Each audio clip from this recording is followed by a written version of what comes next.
أعوذ بالله من الشيطان الرجيم. بسم الله الرحمن الرحيم. السلام عليكم ورحمة الله وبركاته. Ngayong gabi ng Monday, tayo ay binigyan ni Allah ng pagkakataon upang magnilay, matuto at muling mapalapit sa Kanya. Sa katahimikan ng gabi, naway ang bawat salita ay maging paalala ng habag at gabay ni Allah sa ating buhay. At malugod po naming tinatanggap ang lahat ng nanonood at nakikinig diyan sa may Facebook Live at pati na rin po dito sa may Google Meet at especially sa ating tagapagsalita na si Sheikh Irsahad Ismail. At at ang kanya pong topiko ay ang Sira Series Episode 2. At hindi na po natin papatagalin ang gabing ito. Ang oras ay atin na pong ibinibigay sa kanya. Ya Sheikh, falyatafaddal mashkuran ma'jura.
Sheikh, wala pong marinig sa inyo. I'm ready to hit the ground running. So if there's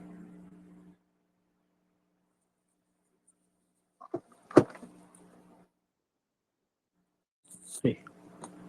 Narinig na ako? Naam, ya Sheikh. Okay. Okay.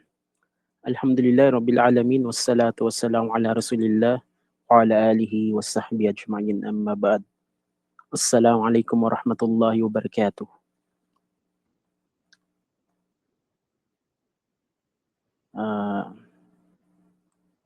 Okay, sira tayo ngayon. Meron akong ipe-present yung gagamitin natin na reference or magiging visuals natin sa lecture natin ngayon. Okay, wait lang.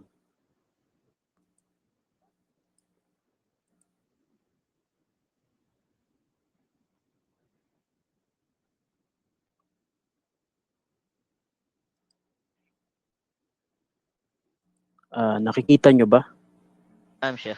Nakikita po. Okay.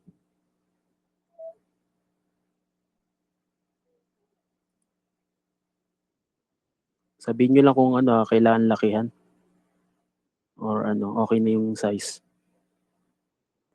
Rubbama, Sheikh, unting laki pa. Yan lang.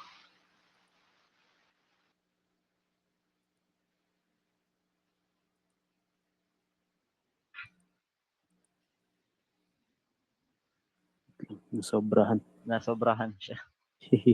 Wait lang.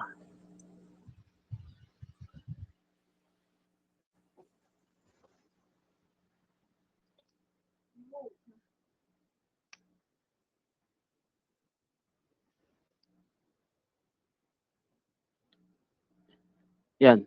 Naam, ya Sheikh. Okay. Sige. Okay. Okay. Bago tayo mag-umpisa, ano lang natin. Bali sa topic natin sa sira, patungkol sa sira, actually marami tayo pwedeng i-topic. Okay? Marami tayong pwedeng umpisahan kasi may iba't ibang mga lecture patungkol sa sira na minsan nag-uumpisa sila sa mga kaganapan bago isilang yung Propeta Muhammad sallallahu alaihi wasallam, kung ano ba yung estado or kalagayan nung bansa or yung lugar kung nasaan ang Propeta Muhammad sallallahu alaihi wasallam nanggaling. Ganun din sa kung saan ba siya nanggaling na mga tribo o yung kanyang angkan na pinagmulan. Okay? Pero tayo, umpisahan natin dahil although muyassar or ano lang tayo, muyassar yung paraan ng pag-aaral natin dito, pero kahit papano, meron tayong mga mas malalim na detalyado patungkol sa isang topic. At mag-uumpisa tayo sa itong topic na nakikita nyo sa presentation natin. Okay? Pwede ba magtanong? Nakakabasa ba kayo ng Arabic? Merong harakat, merong vowels. Bawat isa naman siguro pwedeng magbasa para meron tayong participation mula sa ating mga estudyante. Okay? Inaasahan din natin yan, ina-expect natin. Okay? Bali, ito yung unang magiging topic natin patungkol sa sira. Okay?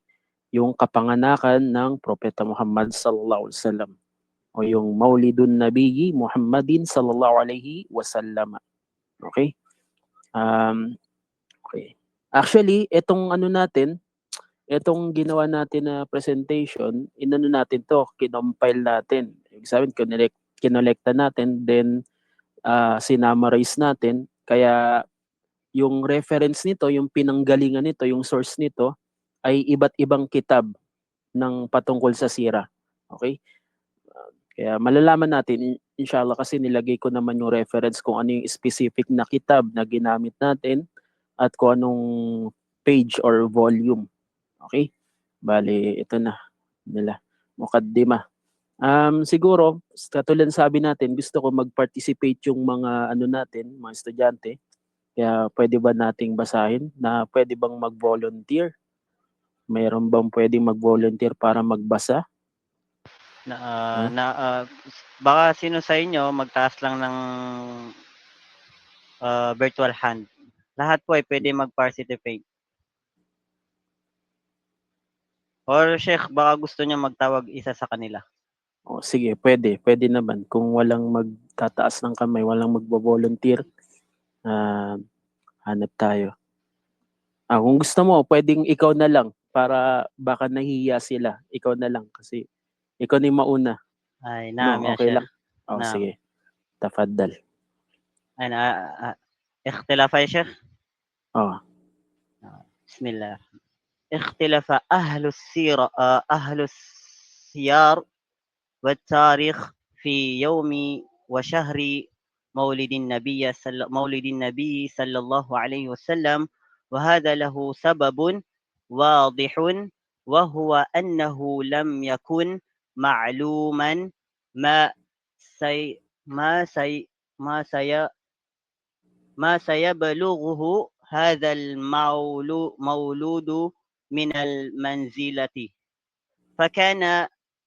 فكان حاله كحال غيره من مواليد،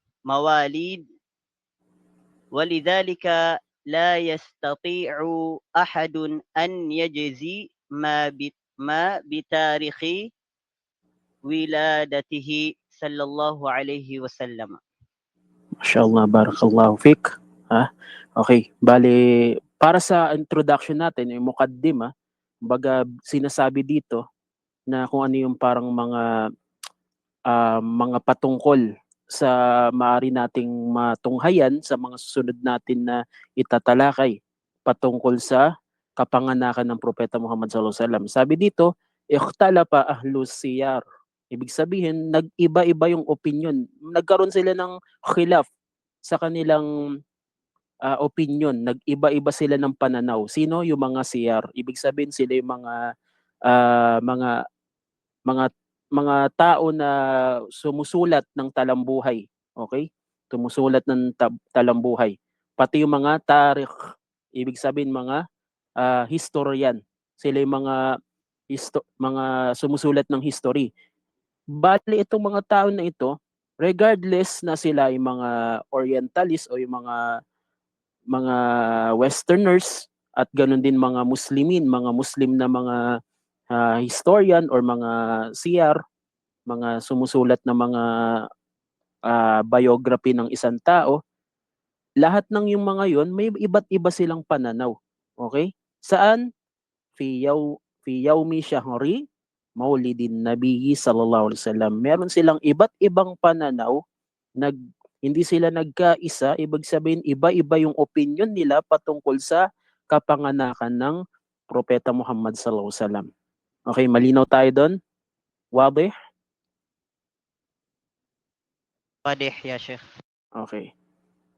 Wa hada lahu sababun wadihun. Ibig sabihin, may malinaw na dahilan, may mga sabab or mga dahilan na malinaw na alin, wa huwa annahu lam yakun ma'luman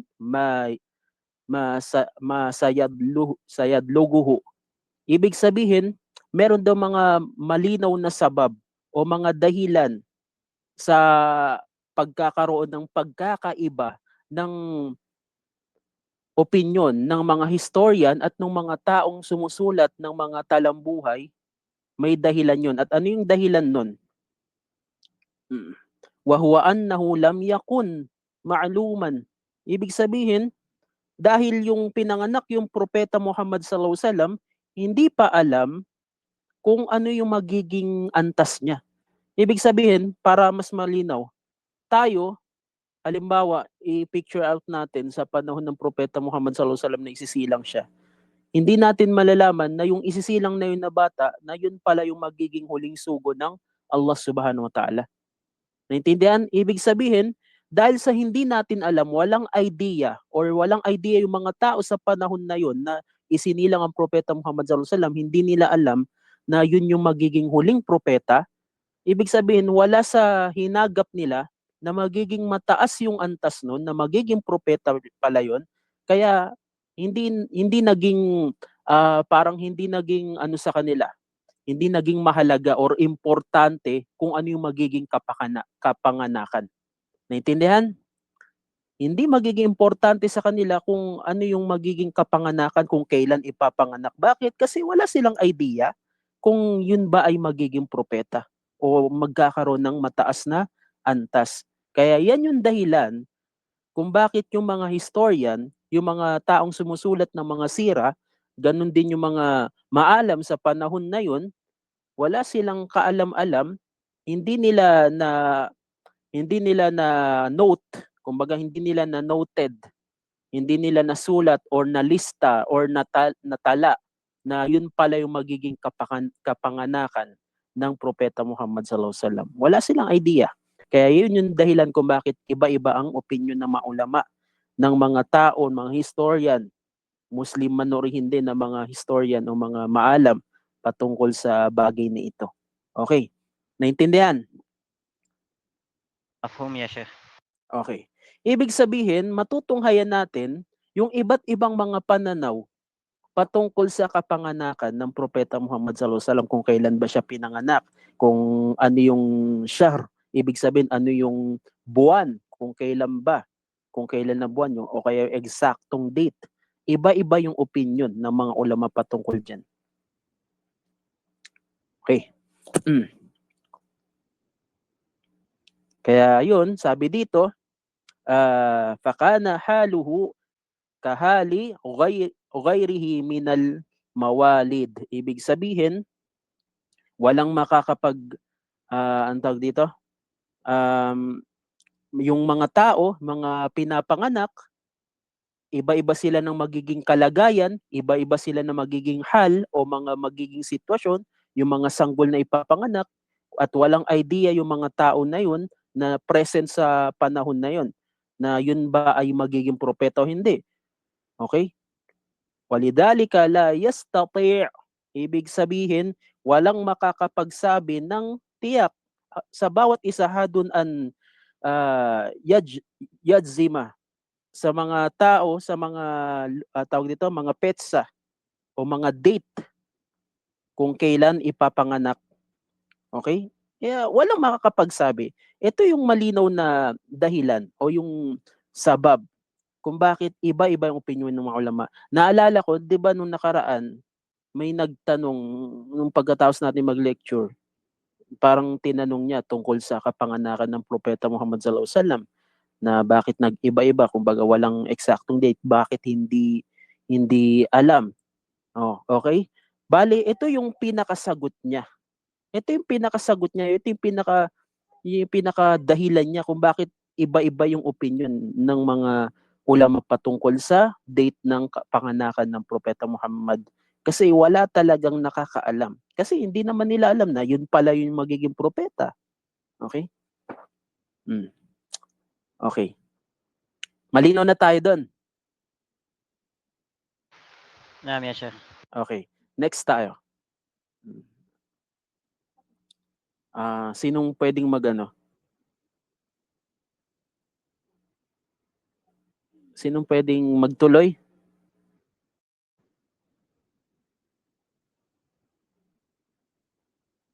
يا شيخ نوح، تريد يا شيخ نوح؟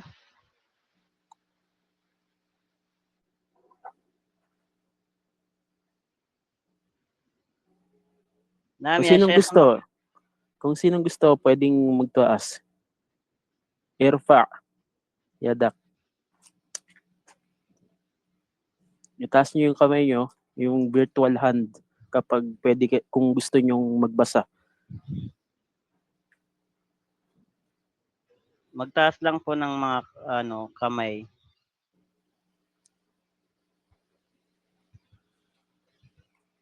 تفضل يا شيخ نوح.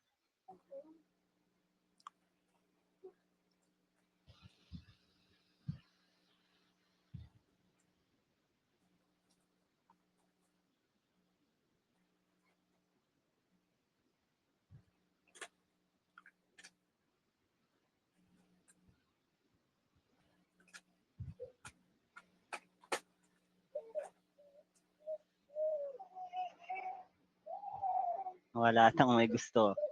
Okay, sige. Ayun, Sige. Sheikh Abu Sige, Bakar. Sheikh. Tafaddal. Assalamualaikum, Sheikh.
Masya Allah, barakallahu fiqh, Sheikh. Okay, bali yun. Bali ito, para alam natin, ito yung sinabi sa isang kitab, nandito yung ano niya, reference, may karugtong pa kasi yan. Okay, dito muna tayo. Sa reference sa isang reference, ito yung kinuha ko yung keynote sinabi ni isa sa mga makabagong ulama. Kumbaga, mga ano siya, isa sa mga ulama na alim na makabago sa modern. Kumbaga hindi na siya panahon nila, hindi na sa panahon ng mga tabi'in, okay? Hindi na sa panahon ng mga naunang generation. Bali ito si Dr. Muhammad, isa siya sa mga ulama na tumatalakay sa buhay ng Propeta Muhammad sallallahu alaihi wasallam.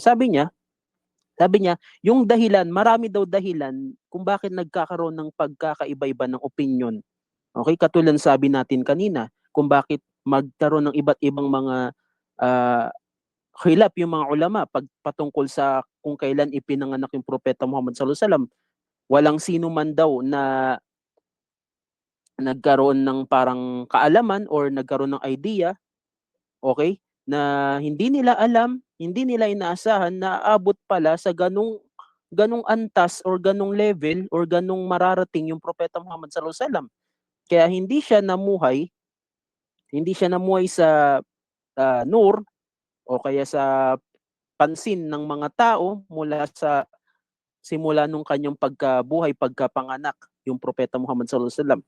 Simula nung ipinanganak ang Propeta Muhammad sallallahu alaihi wasallam, walang nakakaalam. Walang nakakaalam, hindi natin alam or hindi alam ng mga tao na present sa panahon niya na siya pala yung itinakda ng Allah Subhanahu wa Ta'ala, na siya pala yung pinili ng Propeta Muhammad sallallahu alaihi wasallam ng pinili ng Allah Subhanahu wa Ta'ala na magiging rasul. Okay? Magiging rasul. Kaya wala nakakaalam. At sabi pa niya, natulungan daw sila ng mga salaysay, ng mga athar ng mismong Propeta Muhammad sallallahu alaihi wasallam patungkol sa mga pangyayari na naranasan ng Propeta Muhammad sallallahu alaihi wasallam mula sa kanyang kapanganakan, pati na rin yung mga riwaya o mga ulat mula sa mga kasamahan niya o mga sahaba niya na sila yung mga naka-witness sa panahon na yun. Ibig sabihin nangangahulugan na merong mga riwaya o merong mga hadith ang Propeta Muhammad sallallahu alaihi wasallam na tumutukoy sa kanyang kapanganakan. Although meron siyang hadith pero hindi sinabi doon yung eksakto. Ibig sabihin nangangahulugan kung yung Propeta Muhammad sallallahu alaihi wasallam hindi niya natukoy sa hadith, ano nang ibig sabihin nun? Anong ibig sabihin nun? Wala rin siyang idea. Wala rin siyang idea kung kailan siya mismo ipinanganak. At ang nasabi niya lang, nagbigay lang siya ng clue or mga sifa or mga description sa kanyang pagkapanganak na nakalagay sa mga hadith. Okay, may karugtong yan. Wa fi dalikal waqti. Pati yung mga yung panahon o yung panahon na yun na nagkaroon ng sinimulan tipunin or ipunin ng mga Muslimun. Ano yung mga tinipon nila? Kullama sami'uhu. Ibig sabihin yung mga naririnig na mga na mga sira o mga kasaysayan patungkol sa Propeta Muhammad sallallahu alaihi wasallam. Okay?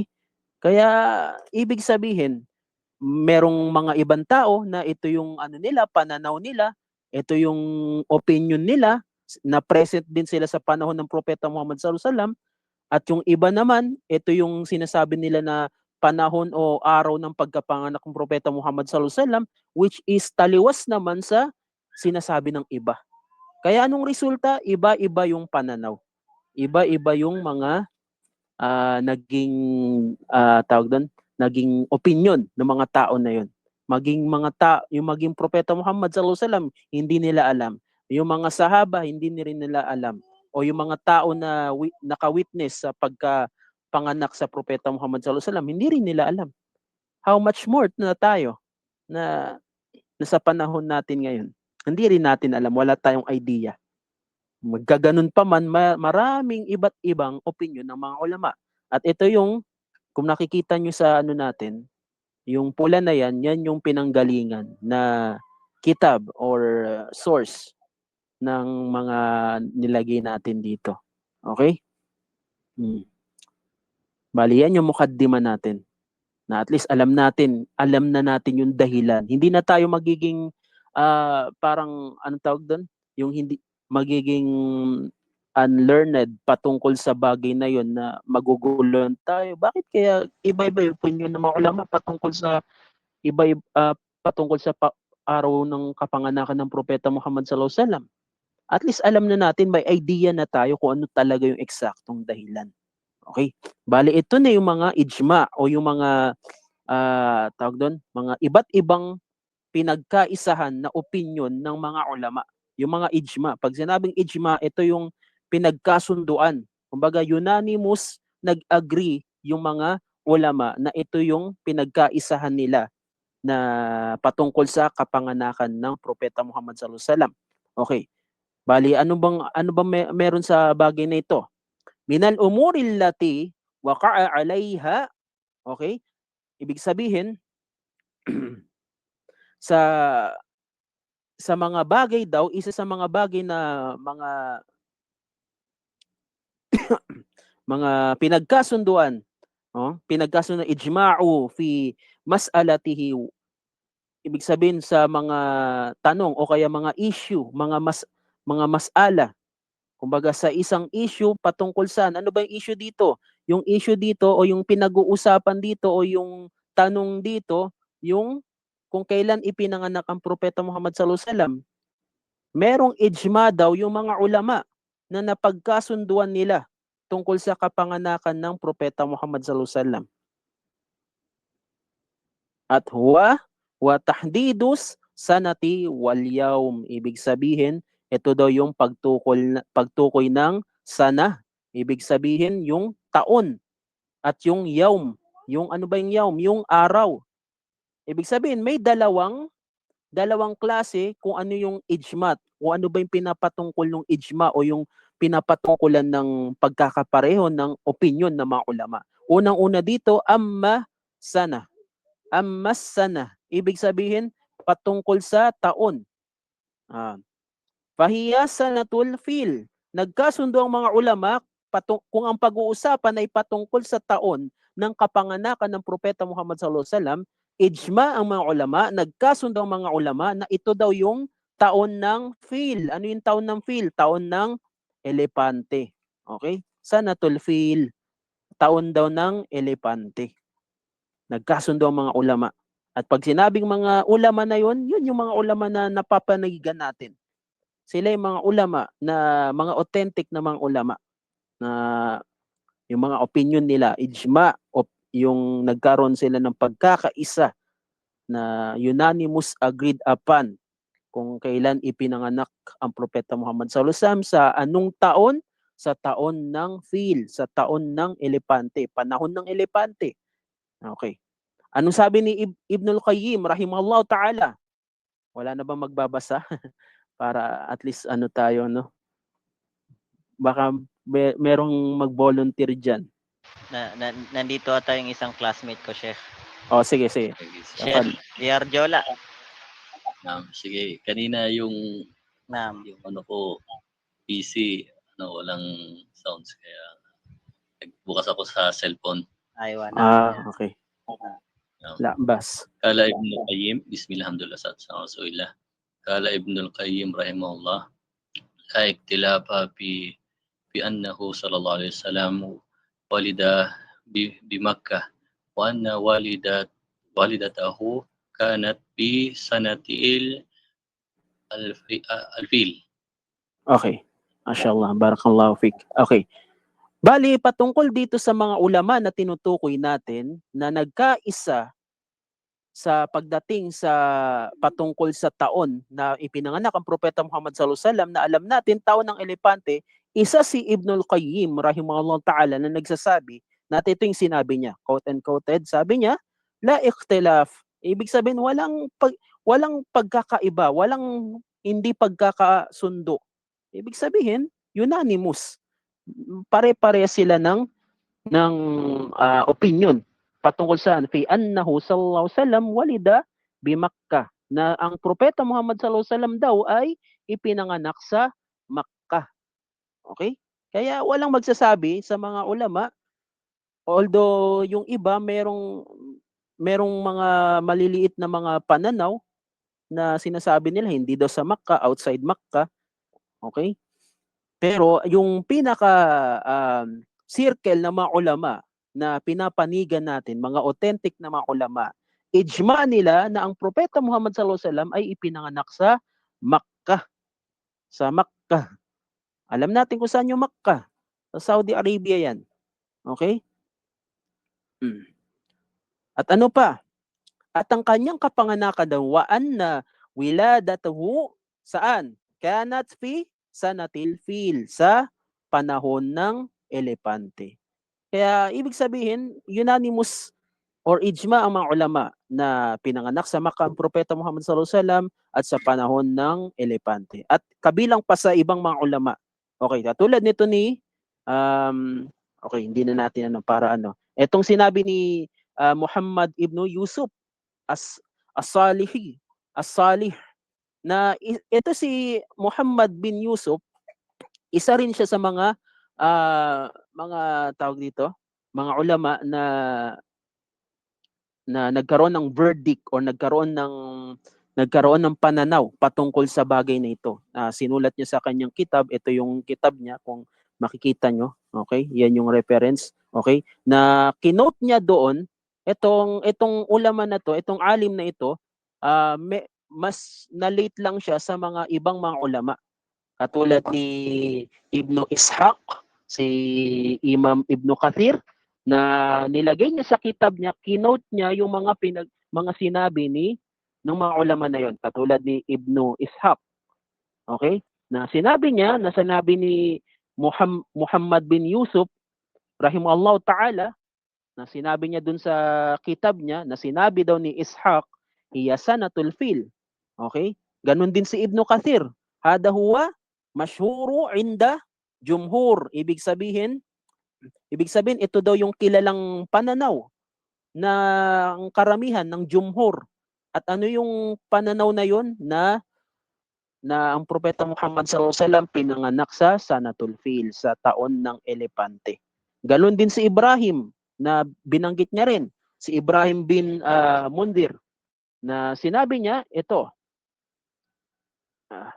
na etong si para makilala natin, isa ito sa mga naging ustad or naging guro ni Sheikh Bukhari. Okay, si Ibrahim bin Mundir, si Hizami. Okay.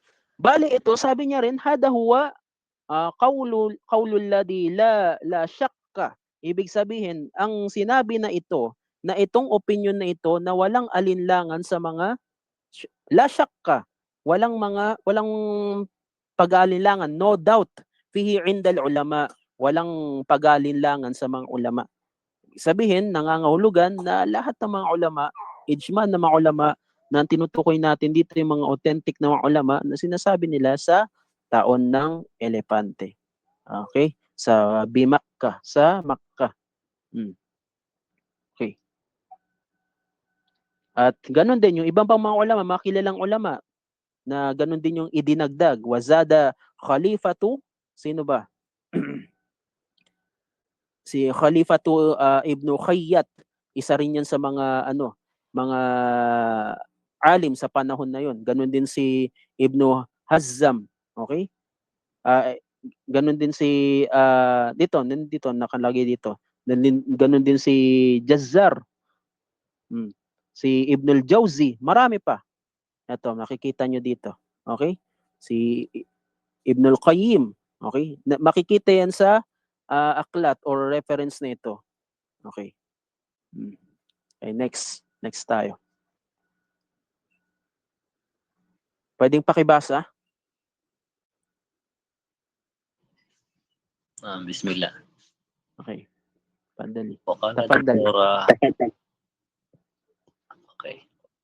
Wakala Doktora Akramud Diyao Umari inna riwayati mukhalifata lidhalika kullaha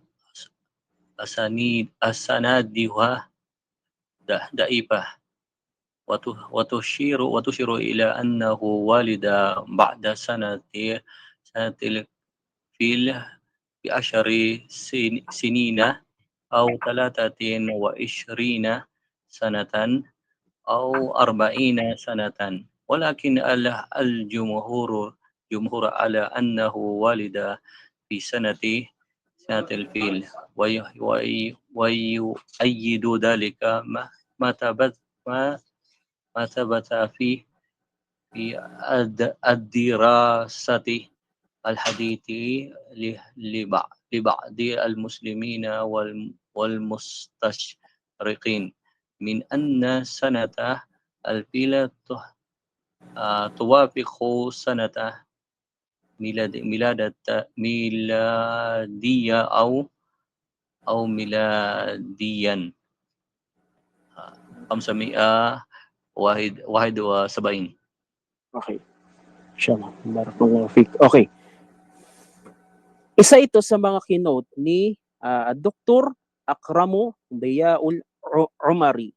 Isa siya sa mga contemporary o makabago, mga moderno na ulama sa panahon natin ngayon. At isa sa mga sinulat niya na kitab, itong Siratun Nabawi As-Sahiha. Ibig sabihin, yung mga kitab na sinulat niya ay patungkol sa Propeta Muhammad sallallahu alaihi wasallam ay yung mga authentic na, mga sahiha. Ibig sabihin yung mga na hindi nakasama doon yung mga daif o yung mga mahinang pananaw, mahinang mga opinion. Kumbaga kinumpile niya doon sa kitab na yun yung mga opinion ng mga ulama na mga authentic na mga sahih na patungkol sa kapanganakan or tungkol sa buhay ng Propeta Muhammad sallallahu alaihi wasallam.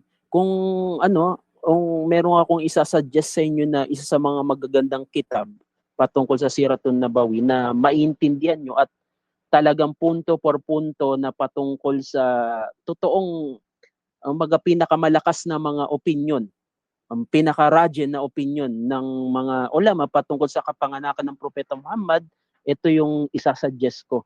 Okay? Kumbaga punto por punto. Okay? Inshallah magkakaroon tayo ng siguro yan natin i-send natin sa para ma-provide natin yung mga natin dito reference, no? Kasi yung iba diyan meron tayong mga PDF, yung iba naman kasi mga kitab mismo. Okay. Bali ano ba sinabi niya? Ano ba sinabi ni Dr. Akram? Sabi niya, yung mga riwaya daw, riwayatil mukhalifa. Ibig sabihin yung mga riwaya na mukhalifa. Ano ibig sabihin mukhalifa? Taliwas or kontra. Kontra saan? Sa lahat ng mga mahihinang mga sanad, mga daif na sanad. Ibig sabihin, lahat ng mga riwaya na taliwas doon sa opinion nila na ang Propeta Muhammad sallallahu alaihi wasallam ay pinanganak sa taon ng elepante, lahat ng iyon ay mga mahihinang sanad. Yun ang sabi niya. Okay? Bakit? Kasi may ibang mga opinion na sabi natin kanina, merong mga ibang opinion, although ijma yung mga ulama, may ibang mga ulama na hindi kabilang dun sa circle ng mga authentic na mga ulama na kung saan meron silang mga opinion. Okay? Bigyan ko kayo ng example.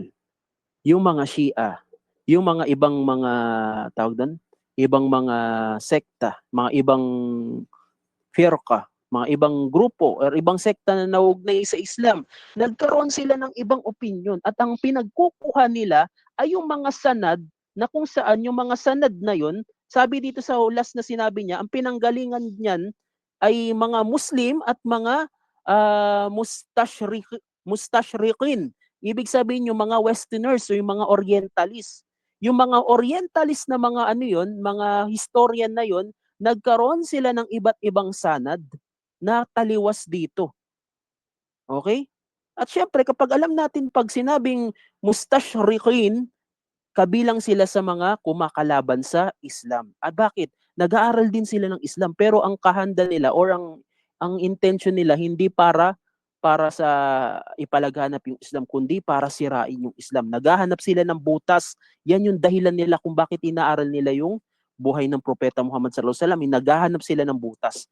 At nagkaroon sila ng iba't ibang mga sanad na mahihina na taliwas daw doon sa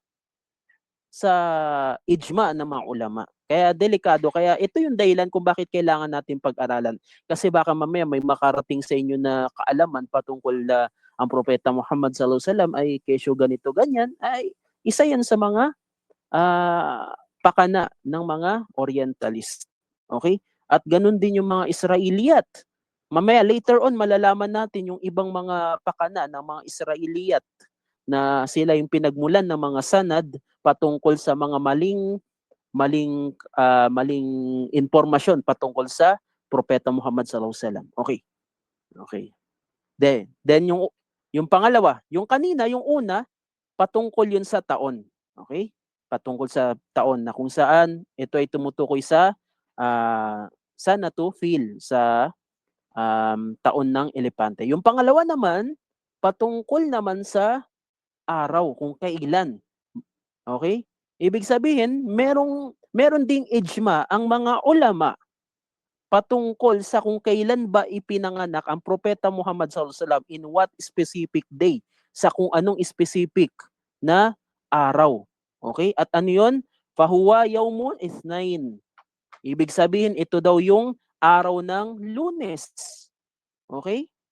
At ito, kabilang ito sa mga malalakas na pagkukuhanan natin kung paano natin nasabi na Lunes. Walang iba kundi ang hadith mismo ng Propeta Muhammad sallallahu alaihi wasallam. At ito yung hadith na yun. Kumuha rin tayo ng reference na mismo galing sa hadith ng Propeta Muhammad sallallahu alaihi wasallam at rawahul Muslim. Kapag rawahul Muslim, isa kabilang yan sa mga malalakas na hadith na kumbaga sigurado tayo na yan ay sahih. Okay? At ito yung hadith na nanggaling kanino? Kay Abu Qatada. Okay? Kay Abu Qatada na kung saan sinabi niya, su'ila Rasulullah sallallahu alaihi wasallam, sabi niya, tinanong daw yung Propeta Muhammad sallallahu alaihi wasallam patungkol saan? An siyami yaumin ithnain, na tungkol sa pag-aayuno daw ng araw ng Lunes. At sumagot yung Propeta Muhammad sallallahu alaihi wasallam, faqala dhalika yaumun walidtu walidtu fihi. Ibig sabihin, ito yung araw ng Lunes, yun yung araw ng kapanganakan. Kaya ibig sabihin, makukuha rin natin na kaalaman doon na ito pala yung dahilan kung bakit ang Propeta Muhammad sallallahu alaihi wasallam nag-aayuno siya sa araw ng Lunes. Kaya kung bakit sunna ang pag-aayuno sa araw ng Lunes. Ito pala yung isa sa dahilan. Bakit? Kasi sa araw ng Lunes ipinanganak ang Propeta Muhammad sallallahu alaihi wasallam. Kasi yung iba, nagpa-fasting ng Lunes, so hindi nila alam kung anong dahilan bakit pala nagpa-fasting sa Lunes. Okay? Although may iba pang hadith na nagsasabi kung ano yung dahilan ng pagpa-fasting sa Lunes, na inaakyat daw yung yung gawain sa araw ng Lunes at Khamis. Okay? At isa sa dahilan kung bakit sa araw ng Lunes sunna ang pagpa-fasting ay dahil yun daw yung kapanganakan ng Propeta Muhammad sallallahu alaihi wasallam. At makikita natin dito. Okay? Ang mga nagse-celebrate ng Maulidun Nabi, celebrate sila na kung saan celebrate sila malaking kumbaga napaka-engrande, anong tawag doon? Napakalaki ng celebration nila. Napaka-bongga, di ba? Kumbaga talagang kala mo daig pa yung piyesta, na napakalaki ng pag-celebrate nila sa araw ng kapanganakan ng Propeta Muhammad sallallahu alaihi wasallam, which is taliwas yun sa sunna ng Propeta Muhammad. Isa sa dahilan bakit? Kasi ang Propeta Muhammad sallallahu alaihi wasallam sa Lunes nag-aayuno siya, nagfa-fasting. Ngayon, how come na yung mga nagsi-celebrate, ang ginagawa na sila sa pagsi-celebrate, naghahanda sila ng maraming pagkain, nagkakanduli sila, nagpapakain sa mga tao, yun ay khilafus sunnah. Yun ay taliwas sa sunnah. Wherein dapat, kung talagang ang intention nila bilang pag-alala sa kapanganakan ng Propeta Muhammad sallallahu alaihi wasallam, ang mas dapat gawin nila ay mag-ayuno, hindi mag-celebrate, magpakain or kumain. Doon pa lang malalaman na natin, isa na yun sa malaking ebidensya na hindi dapat i-celebrate yung Maulidun Nabi. Okay? Well, kabilang lang yan sa mga dahilan. Marami pang iba. Okay. Kaya yun, malinaw. Wadih. Wadih? Ya Sheikh. Okay. Okay. Bali, isa pa sa opinion ni sinabi ni Ibn Kathir, rahimallahu ta'ala. Meron pa mong magbabasa? Magtaas lang po ng kamay. Hmm. Sinong gusto magbasa sa inyo? Irfa' yadak. Na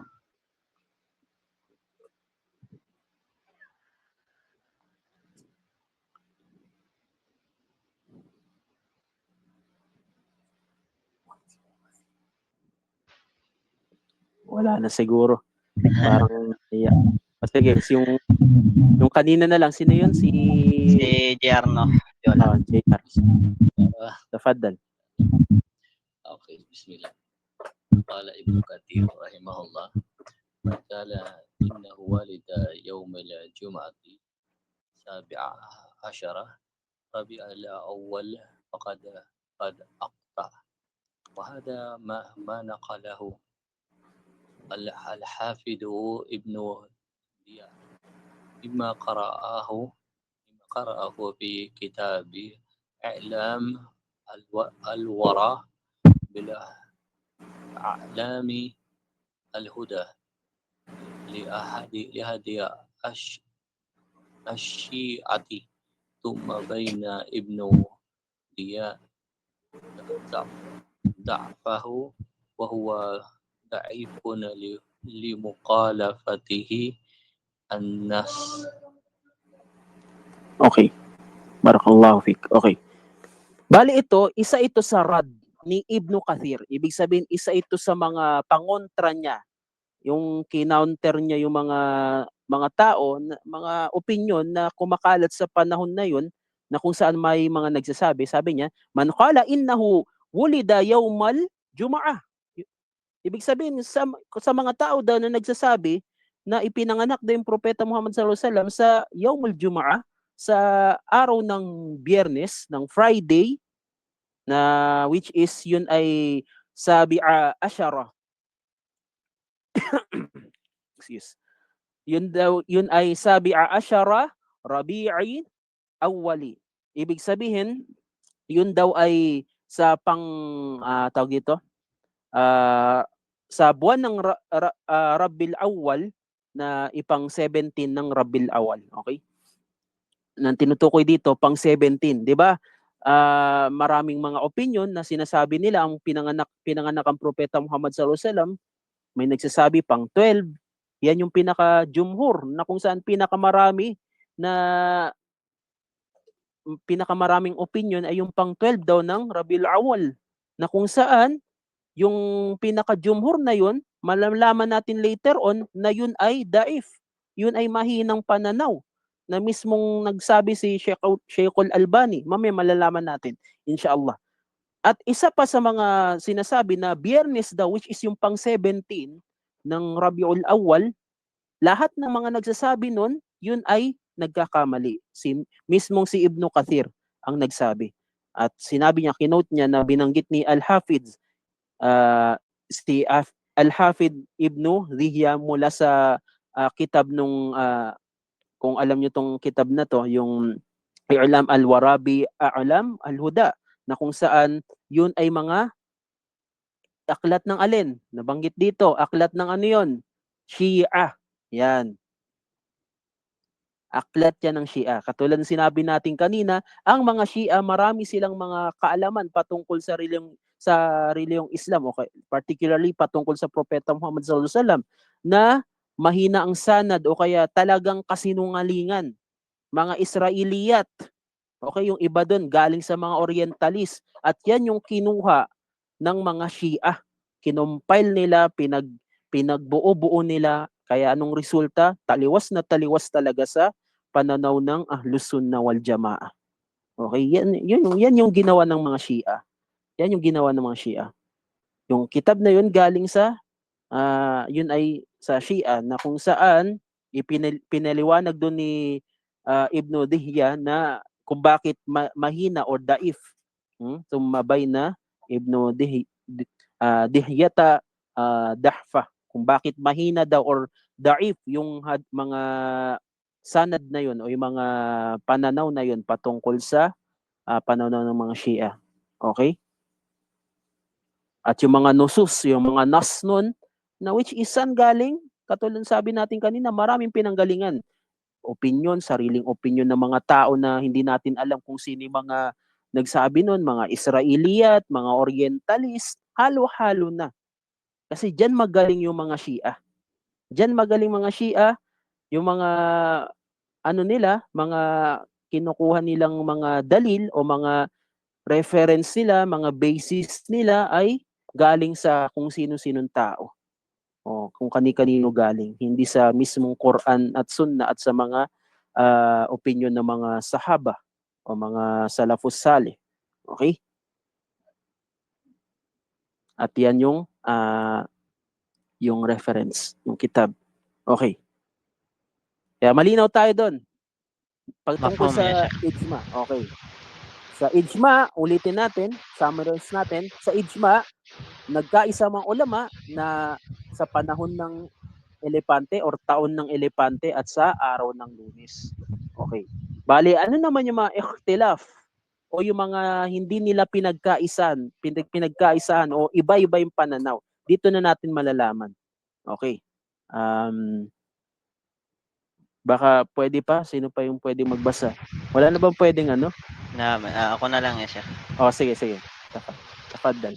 اختلفوا الآراء في تحديد الشهر واليوم من الشهر مولد النبي صلى الله عليه وسلم. أما واصل شيخ؟ Sige. أما ما فيه اختلاف بين العلماء فهو تحديد الشهر واليوم من الشهر، وقد وقفنا على عدة آراء في ذلك منها. Okay. Sabi dito, ito daw yung iba't ibang pananaw, yung mga ikhtilaf, mga iba't ibang pananaw patungkol sa arai o yung pagtukoy nila. Pagtukoy nila saan? Kung anong buwan, anong araw, anong yaum, anong araw yung kapanganakan ng Propeta Muhammad sallallahu alaihi wasallam. Ibig sabihin, yung kanina, ijma. Ibig sabihin, unanimous sila doon. Pare-pareho ng opinion. Nagkaisa doon. Dito naman, sa bagay na ito, ay khilaf ang mga ulama patungkol sa bagay na ito. Yung mga iba't ibang pananaw na labas pa doon sa nabanggit natin na ijma. Ngayon, malalaman natin kung ano ba yun. Yung kanina, napauna na natin nasabi na may nagsabi daw na Friday ipinanganak ang Propeta Muhammad. Ngayon, malalaman natin kung kaninong opinion ba yun. O kaninong sabi at yung kung anong mga sinabi ng mga ulama na rad patungkol sa mga maling opinion na yun. Okay? Okay? Bali, sabi dito, yung mga part daw na hindi nagkasundo-sundo or nagkaroon ng khilaf sa mga ulama ay yung pagtukoy daw sa shahr o yung buwan at sa araw ng kapanganakan ng Propeta Muhammad sallallahu alaihi wasallam. At maraming mga opinion na kung saan nakolekta or nakalap patungkol sa kapanganakan ng Propeta Muhammad sallallahu alaihi wasallam, minha, ito yung mga sumusunod. Ano yung unang-una?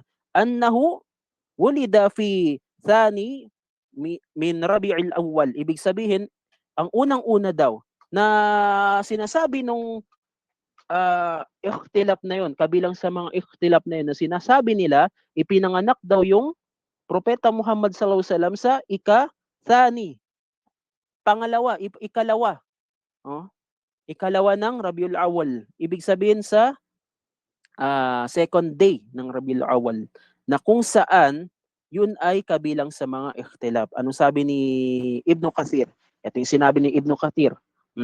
Illa annahu wulida fi thani min al-shahri. Ibig sabihin, sabi niya, sinabi na yung pagkakasabi daw na yung pagkakapanganak sa Propeta Muhammad sallallahu alaihi wasallam sa ikalawang araw ng buwan na ito, ang tinutukoy yung Rabiul Awwal. Okay? Ito daw ay binanggit kabilang sa mga bumanggit wa qad dzakara dalika ibnu sino? Si Abdurbar. Ibig sabihin, kabilang siya sa mga may ganong opinion. Si Ibnu Abdul Bar. Sino ba tong si Ibnu Abdul Bar? Kabilang siya sa mga tawag doon, mga naunang mga alim sa panahon na yun na kung saan meron siyang taliwas na opinion. At nirad siya ni Ibn Kathir. Okay, na sinabi niya na yung pagkakasabi na sa pangalawang araw daw ng Rabiul Awwal, yun ay mali. Yun ay mahinang sanad, yun ay mahinang pananaw. At ganun din yung iba pa mga ulama na sinabi nila Al-Waqidi, si Abu Ma'shar Nujay ibn Abdurrahman Al-Madani. Bali yung mga yun, yung mga kumbaga sila yung mga ulama na may kinalaman sa ganitong khilaf. Okay? Yan yung unang-una. May nagsasabi na pangalawang araw ng Rabiul Awwal, which is mahinang pananaw. Okay? At meron pang pangalawa. Ano yung sinasabi nila? Wakila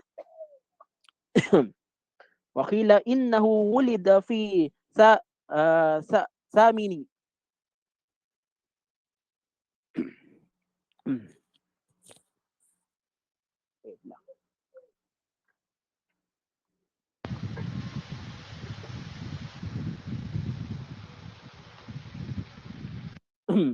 Okay. Bale ito yung katulad sabi natin, ito yung pangalawang pananaw na kabilang sa mga khilaf na may mga nagsasabi daw, wakila may mga nagsasabi na yung Propeta Muhammad sallallahu alaihi wasallam ipinanganak sa pangwalo ng Rabiul Awwal, which is hindi natin ma-sure. Okay? Kasi katulad sabi natin kanina, pagdating sa eksaktong date, iba-iba yung opinion ng mga ulama. Iba-iba yung mga opinion ng mga ulama patungkol sa bagay na to. Kung kailan yung eksaktong date. May nagsasabi kanina na sa pangalawa, ito namang pangalawang opinion, may sinasabi nila sa pangwalong araw ng Rabiul Awwal. Okay? Bali, anong sabi ni Ibn Kathir patungkol sa pananaw na ito? Sabi niya, Qila innahu wulido fi thamini min al-shahri. Ang pagkakasabi na yung mga nagsasabi daw, sinasabi nila na ipinanganak daw yung Propeta Muhammad sallallahu alaihi wasallam sa ikawalong araw, at ito yung kabilang sa mga ano na to, nagsalaysay nito, mga nagrawa nito ay sila Al-Humaydi na pinanggalingan mula kay Ibn Hazm, ganun din si Malik, Aqil, Yunus ibn Yazid at iba pang mga ulama na ayon din kay Az-Zuhri mula kay Muhammad ibn Jubair ibn Mu'in. Bali lahat ng mga yun na mga nabanggit natin, yan yung pananaw nila. Okay, yan yung pananaw nila. Bali na karugtong pa nun, sinabi niya pa, ayon pa daw kay Ibn Abdul Bar na tinanggap daw ito ng mga historian. Tinanggap daw yun ng historian na bilang tama. At yung mga historian na yun, sino ba sila? Sila ba ay mapapanaligan? Sabi natin kanina, yung mga historian dito, regardless kung sila ay mga Muslim or mga Orientalist, marami sa kanila kaya ibig sabihin, hindi pa rin yun ibra or hindi pa rin yung batayan na porket sinasabi ng mga historian na yan yung tama, ay yan yung araw, ay yan na yung tama. Okay? Kumbaga, walang makakapagsabi kung kailan talaga eksakto. Kahit yung mga ulama, ay iba-iba yung kanilang opinion. Kaya ito yung pangalawang opinion. Okay? Ito yung pangalawang opinion. Bali pangatlo, para mabilis tayo. Yung pangatlong opinion naman, sinasabi nila na ang Propeta Muhammad sallallahu alaihi wasallam sa Ashirin min Rabiul Awwal. Okay? Sinasabi nila yung pinanganak daw yung Propeta Muhammad sallallahu alaihi wasallam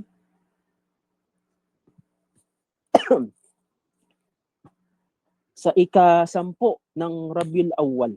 At sabi ni Ibn Kathir patungkol sa opinion na ito, na yung nagsasabi na ipinanganak siya sa ika-10 araw ng buwan na ito, minan syahri, warawahu, na ito ay mga sinabi or binanggit ang mga pinanggalingan nito ng mga salaysay na ito ay mula kay Ibn Dihya sa kanyang kitab, at si Ibn Asakir mula sa Abu Ja'far al-Baqir, at si Mujallid mula kay Ash-Shahbi. Okay? Bali, ito yung mga sinasabi natin, mga pangalan ng mga ulama sa panahon na yun na sinasabi nila ang pagkapanganak sa Propeta Muhammad sallallahu alaihi wasallam ay ika-10. Okay. Bali, ilan na? Meron nagsabi ikadalawa, meron nagsasabi ikawalo, meron nagsasabi ika-10. Ano yung pang-apat? Ito yung pinaka-famous na sinasabi nila sa Ashara, ay sa Thani Ashara. Ibig sabihin sa ika-12 daw ng Rabiul Awwal. Ito yung pinaka-famous, sabi ni Ibn Kathir. Itong mga tao na nagsasabi na ipinanganak daw ang Propeta Muhammad sallallahu alaihi wasallam sa ika-12 ng buwan ng Rabiul Awwal, katulad ang mga nagbanggit nito si Ibn Ishaq, okay? Ganun din si Ibn Abi Shayba, si mula kay Affan, ganun din kay Sa'id Ibn Mina. Okay? Bali yung mga yun na yun, yung mga ulama na yun, sila yung nagsasabi. At ganun din si Ibn Abbas na sinasabi niya pinanganak ang Propeta Muhammad sallallahu alaihi wasallam sa ika-12. Okay? Ika-12 ng Rabiul Awwal. Okay? Ito mga salafus salih na nagsasabi. At itong pananaw na to, ito yung pinaka-jumhur, pinaka-majority, pinaka-maraming opinion. I mean, ito yung opinion na maraming sumasang-ayon na opinion, ika-12. At ito yung ginawang batayan ng mga nagmamaulidun Nabi. Nagse-celebrate ng Maulidun Nabi na ipinanganak daw ang Propeta Muhammad sallallahu alaihi wasallam sa ika-12 ng Rabiul Awwal. Kaya sa tuwing ika-12 ng Rabiul Awwal, taon-taon, sineselebrate nila yung Maulidun Nabi. Yan kasi yung dalil nila. Pero ang tanong, mapapanaligan ba natin? Hindi, kasi yan ay nirad ni Sheikh Al-Albani. Malalaman natin mamaya. Okay?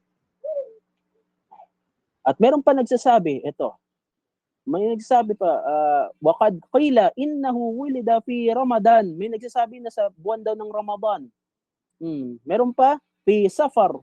Sa buwan daw ng Safar.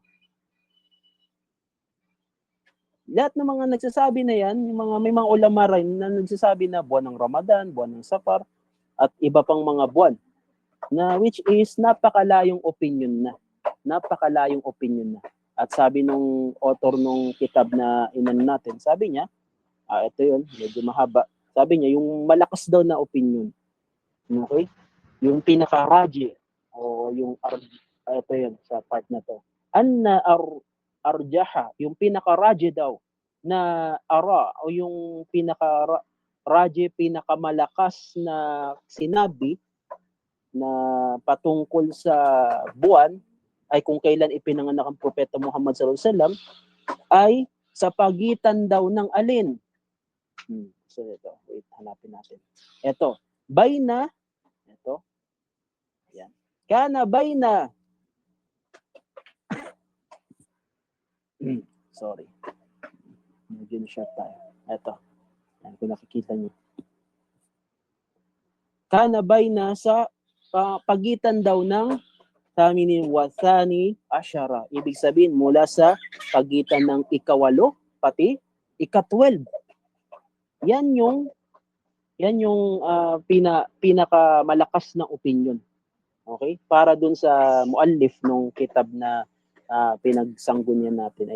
Kinuha na natin ng source. Sabi niya, ang pinakamalakas na opinion ay sa pagitan ng 8 at ika-12. Although siya yung pinakamalakas na opinion, pero hindi pa rin eksakto. Hindi pa rin sure. Bakit? Kasi nagkaroon siya ng range. Ibig sabihin, estimate niya lang na sa pagitan ng 8 pati ika-12 ng Rabiul Awwal. Okay? Medyo mahaba na. Okay. At ganun din, si Abul Qasim As-Suhaili, rahimahullah ta'ala, na sinabi niya, kung ang pagbabasihan daw, yung muhasibina, yung sinasabi ng mga muhasib. Yung muhasib, ibig sabihin mga magagaling sa pagbibilang. Ito yung magaling yung mga mathematician, mga muhasibib.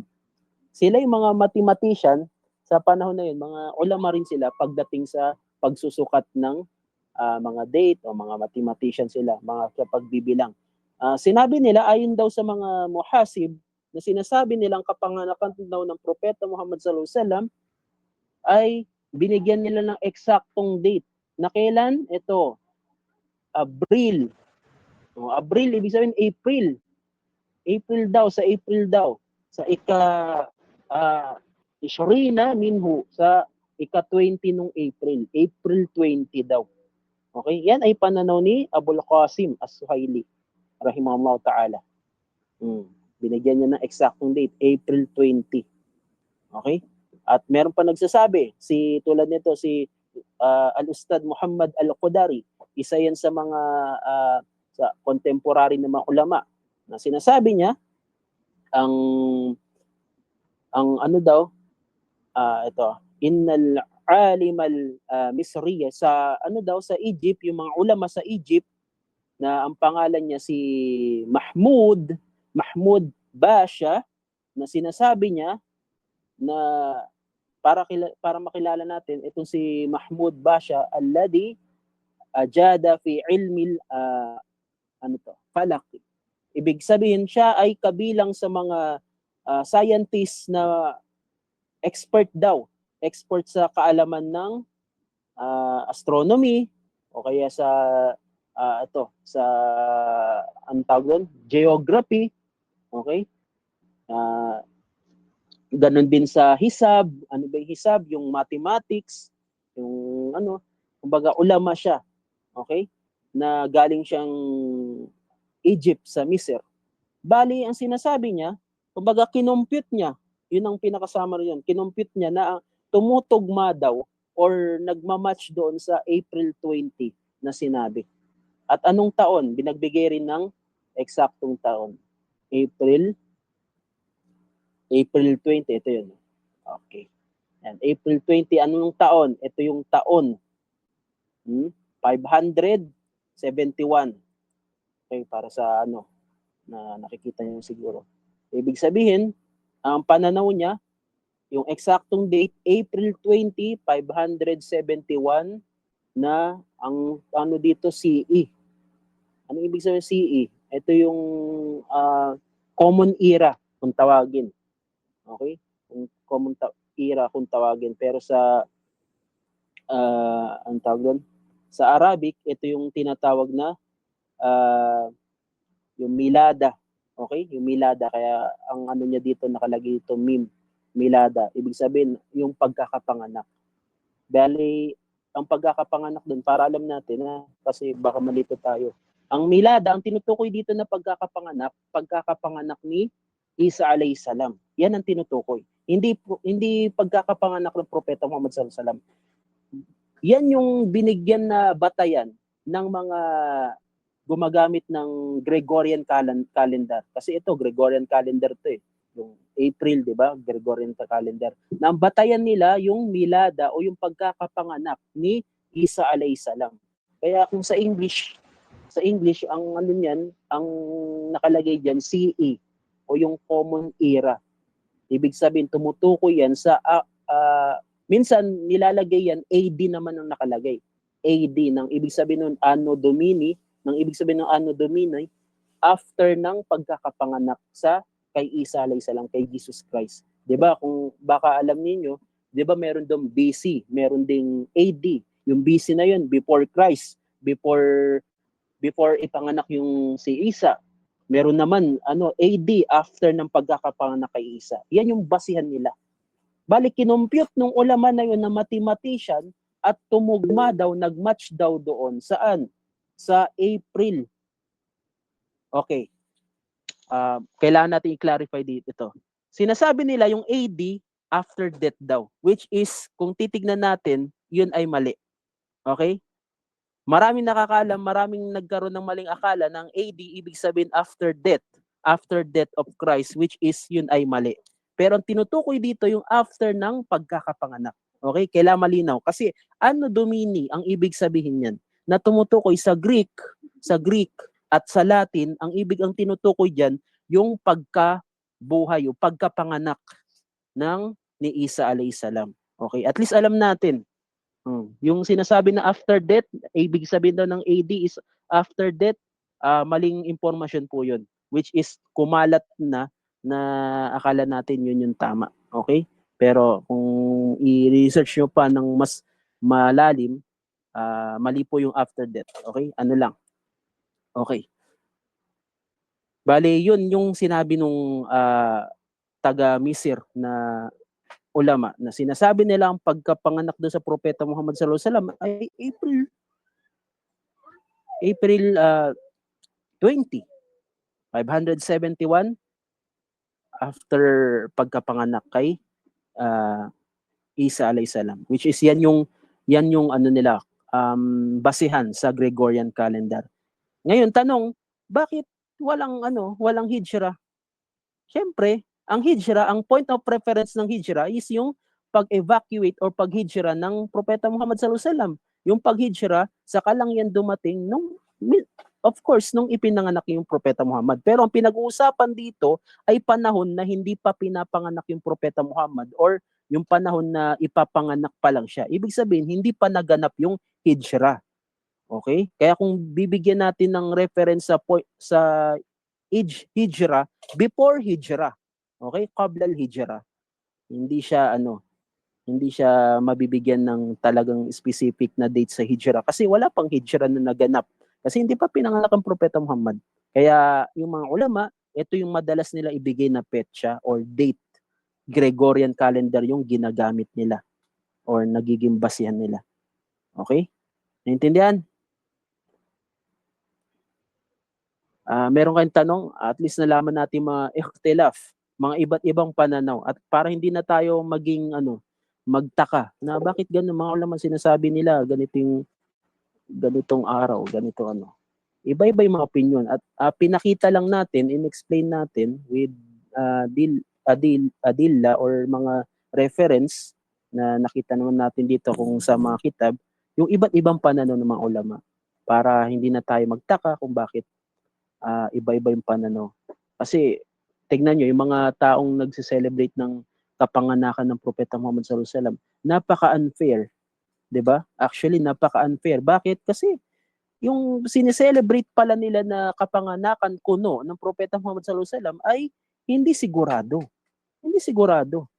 Ibig sabihin, napaka-unfair. Napaka-unfair, hindi makatarungan yung bagay na yun. 'Di ba? Kaya dapat doon pa lang naisip na nila. May mga tanong kayo or may mga clarification?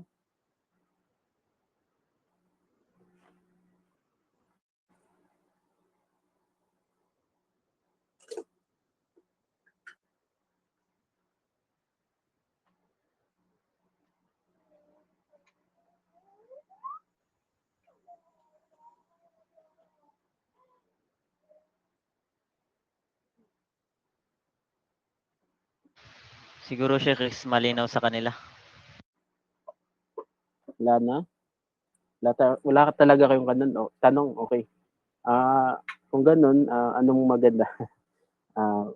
Siguro natin, at least na natin, medyo sumobra tayo ng oras, no? Or okay lang? Labas ya, Sheikh. Okay. Alhamdulillah. Kasi medyo mahaba marami tayong binasa tapos at least nalaman natin yung mga ikhtilaf. Okay? Inshallah, sa next na tayo, panibagong topic patungkol sa Propeta Muhammad. Okay, baka magtaka kayo kasi sa sira na ang gagawin natin na discussion is bago tayo pumunta sa mismong kaganapan na buhay na yung Propeta Muhammad sallallahu alaihi wasallam, alamin muna natin yung parang profile niya.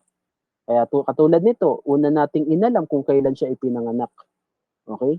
Kasunod doon yung yung mga patungkol sa kanya sa angkan niya, sa tribo niya, sa mga pamilya niya.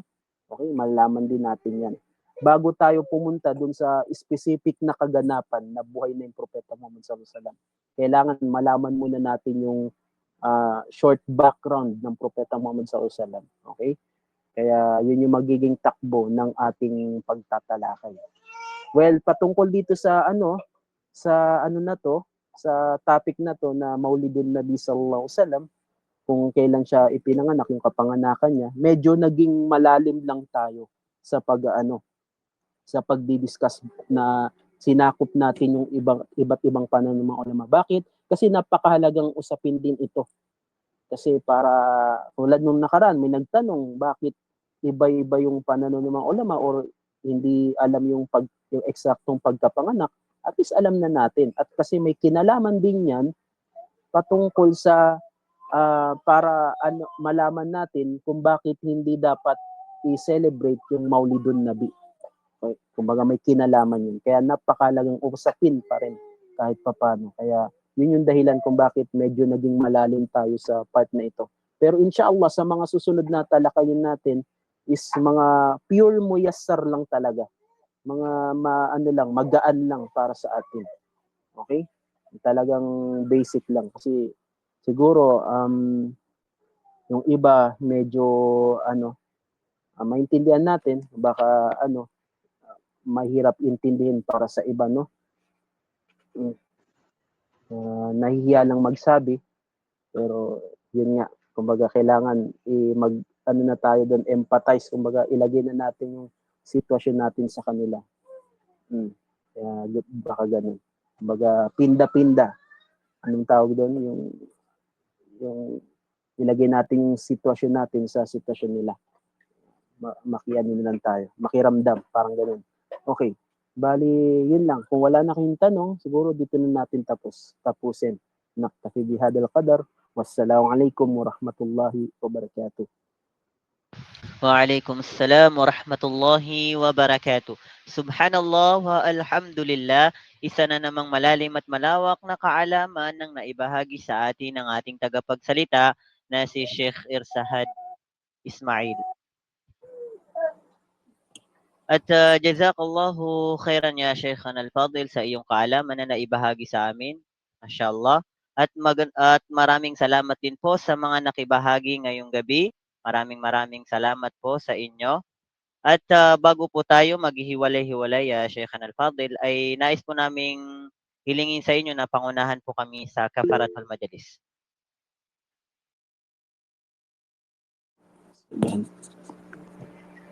Okay. Subhanakallah wa bihamdik.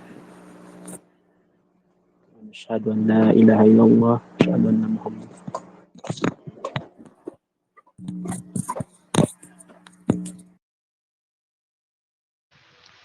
Alhamdulillah, naway maging ilaw at gabay ang ating natutunan ngayong gabi.